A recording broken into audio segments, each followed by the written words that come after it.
हाँ जी, आज हेल्थ के बारे में बात होगी कि अगर आप जवान और अच्छा लगना चाहते हैं और ज़बरदस्त रहना चाहते हैं तो उसमें डॉक्टर दीपक चोपड़ा की किताब है एजलेस बॉडी और टाइमलेस माइंड।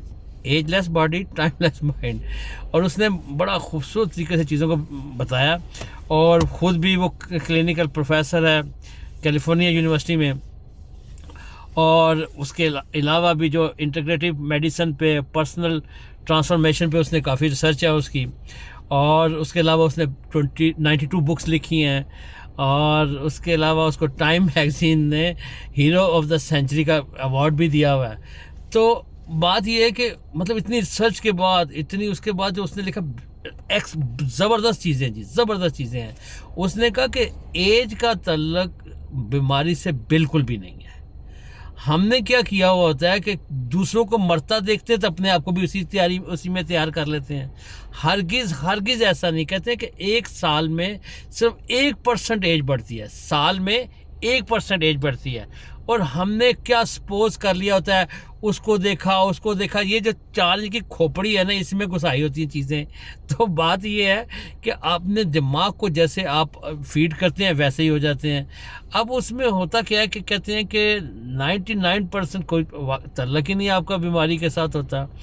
तो उस सबसे बड़ी बात ये होती है कि आप अपने आप को क्रोनोलॉजिकल उसमें लेके आ जाते हैं। तो वो कैलेंडर से ऊपर देखते हैं कि कैलेंडर में इस डेट को मैं पैदा हुआ था तो अब मेरी ये एज हो गई है। तो उसके बाद 3 फैक्टर हैं, एक कैलेंडर से होती है, एक बायोलॉजिकल होती है, एक साइकोलॉजिकल होती है। अब बायोलॉजिकल क्या होती है कि आदमी अपने आप को किस तरह फिट रखता है, अपनी एक्सरसाइज से, अपनी चीज़ों से।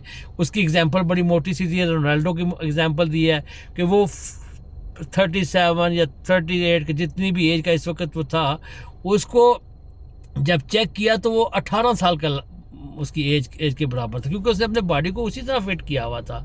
और तीसरा जो मेजर और ज़बरदस्त फैक्टर आता है वो आता है साइकोलॉजिकल फैक्टर, कि आप अपने आप को किस तरह से ब्रेन को कर रहे हैं, कि ब्रेन को कैसे इसको कर रहे हैं, ब्रेन को किस तरह से आप उसको एजुकेट कर रहे हैं। और ये और सबसे बड़ी बात है कि सारे का सारा ये आपके 4 इंच के दिमाग है, तो किस तरह से क्या चीज़ फीड करें और किस तरह से इसको आपने लेके चलना है।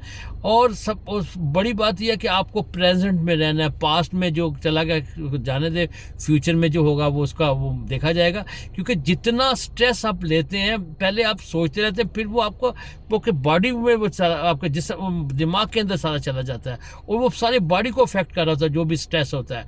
और उसमें सबसे बड़ी बात है कि जब आपका एम्पैथेटिकल एटीट्यूड है, या आप अपना बेनिफिट ऑफ डाउट लोगों को देते हैं, तो you try to make yourself happy.